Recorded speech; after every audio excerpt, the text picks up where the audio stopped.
تحقیقی تنقیدی مضامین کے ایک مجموعہ اردو غزل میں سائنسی عناصر کے نام سے میرے عزیز میرے بہت پیارے بچے عادل کا منظر عام پر آ رہا ہے غزل کے حوالے سے کہ اردو غزل میں سائنسی عناصر. خاص بات یہاں یہ کہ عام روش سے ہٹ کر یدی کسی موضوع کو اپنی تحریر کے لیے منتخب کیا جائے تو وہ منظر عام پر آنے کے بعد بہت جلد لوگوں کے ذہنوں پر چھا جاتا ہے اور اس سے اس کی ایک پہچان بنتی ہے. یہ بالکل ایک الگ ہٹ کے انہوں نے موضوع چنا ہے, موضوع منتخب کیا ہے.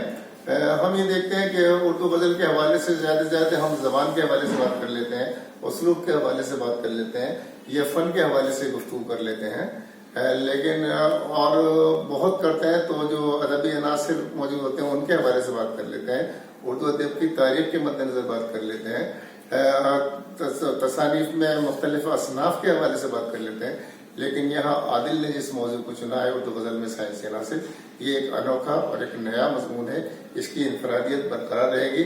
آئندہ اس موضوع پر ہو سکتا ہے کہ بہت سی کتب آئیں, بہت سے مصنف اس موضوع کو بنا کر آئندہ بھی کچھ تصانیف سامنے لائیں, منظر عام پر لائیں, لیکن یہ سنگ میل ثابت ہوگی کیونکہ یہ پہلا ایسا مجموعہ مجھے نظر آیا ہے. اور خوشی کی بات یہ کہ بزم نافذ سخن کے بہت ایک عزیز رکن ہوتے ہوئے ان کا یہ مجموعہ سامنے آیا, میرے ایک عزیز شاگرد ہوتے ہوئے یہ مجموعہ سامنے آیا, تو مجھ سے زیادہ خوشی کسی اس بات کی ہوگی کہ میرا ایک بہت, جسے میں تو ابھی نوعمر ہی کہتا ہوں, حالانکہ یہ ماشاءاللہ پی ایچ ڈی لگ بھگ ان کی ہو ہی گئی ہے اور کوئی ایسی بات ہی نہیں ہے, لیکن میری نظر میں تو بچے رہتے ہیں. اور یہ اتنا بالغ نظری کا کام, اتنا اچھے موضوع پر گفتگو انہوں نے کی ہے.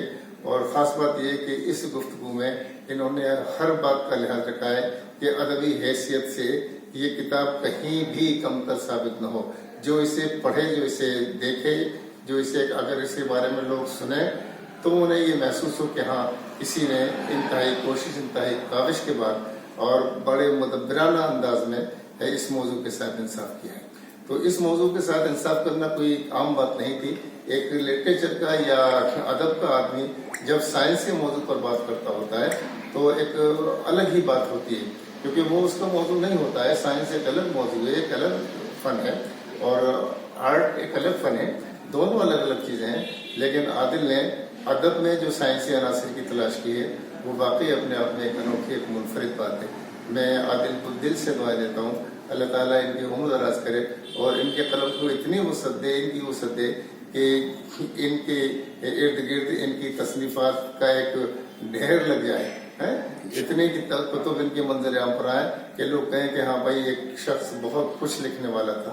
لیکن اس کے ساتھ ہی نصیحت بھی کروں گا کہ یہ سب لکھتے ہوئے, یہ سب تحریر کرتے ہوئے, اپنے مواد کو منظر عام پر لاتے ہوئے وہ اس بات کا بالکل خیال رکھیں گے کہ کہیں بھی کوالٹی سے سمجھوتا نہیں کریں گے. ہر چیز کو بہت مدبرانہ انداز میں لکھیں گے, سوچ سمجھ کے لکھیں گے.